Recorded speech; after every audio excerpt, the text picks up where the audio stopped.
गीता कमल हमारे कुरुक्षेत्र के कार्यालय का उद्घाटन, सिरसा में हमारे कार्यालय का उद्घाटन और झज्जर के हमारे कार्यालय का उद्घाटन आदरणीय हमारे राष्ट्रीय अध्यक्ष श्री जगत प्रकाश नड्डा जी, आदरणीय हमारे मुख्यमंत्री श्री नायब सिंह सैनी जी और आदरणीय हमारे प्रदेश के अध्यक्ष मोहनलाल बड़ौली जी, इन सब की अगुवाई में ये हुआ है।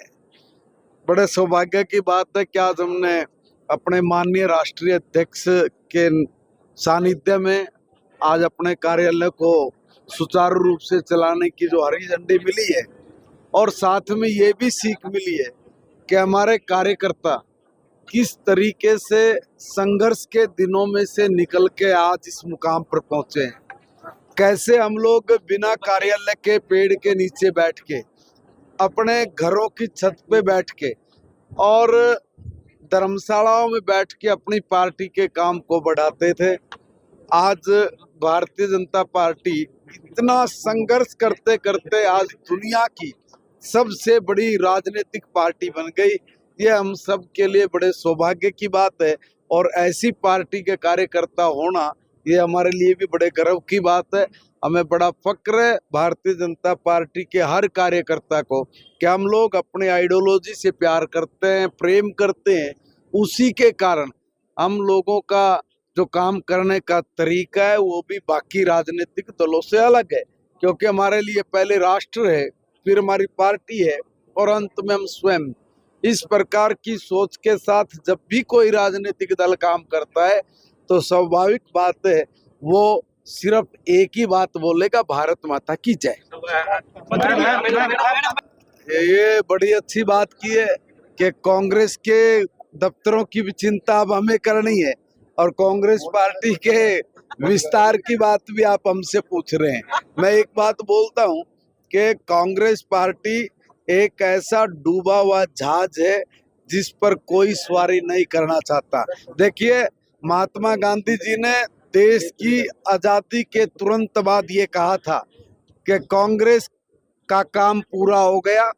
देश की आजादी के लिए संघर्ष करने का एक रास्ता था कांग्रेस, अब इसको खत्म कर देना चाहिए। मगर चूंकि सत्ता के लोलुप लोगों ने ये फैसला नहीं होने दिया और जब ये फैसला नहीं होने दिया तो देश ने आज तक उसको भुगता है, उनकी नाकामियों को देखा है, इस देश का बंटादार होते हुए देखा है। इसलिए 140 करोड़ लोगों ने निर्णय लिया कि जो बात महात्मा गांधी जी बोल के गए थे, जो कांग्रेस ने उस वक्त करना था नहीं किया, अब लोगों ने उस काम को करने की जो बीड़ा उठाया है, लोग उस काम को पूरा कर रहे हैं। शास्त्री आज बिहार गए तो उन्होंने कहा कि हिंदू राष्ट्र बनाना है हमने। भारत हिंदू राष्ट्र है, बनेगा नहीं। भारत हिंदू राष्ट्र है, भारत हिंदू राष्ट्र था और भारत सदा हिंदू राष्ट्र रहेगा। हिंदू को जगाने का काम करने के लिए गए होंगे। जो ये लोग बात करते कि हिंदू राष्ट्र बनाएंगे, बनाएंगे नहीं भाई।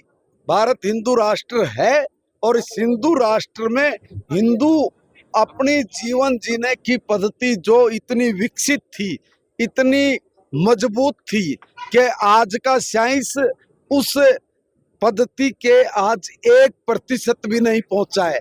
ऐसा हमारा हिंदू जीवन दर्शन है। उसके बारे में हम यही कहेंगे कि भाई हमारा तो देश ऑलरेडी पहले हिंदू राष्ट्र है। हिंदू और धर्म के नाम पर तो इस देश का बंटवारा हुआ था 1947 से ही। भारत 1947 से सदियों से, जब से ये देश बना है तब से हिंदू राष्ट्र है।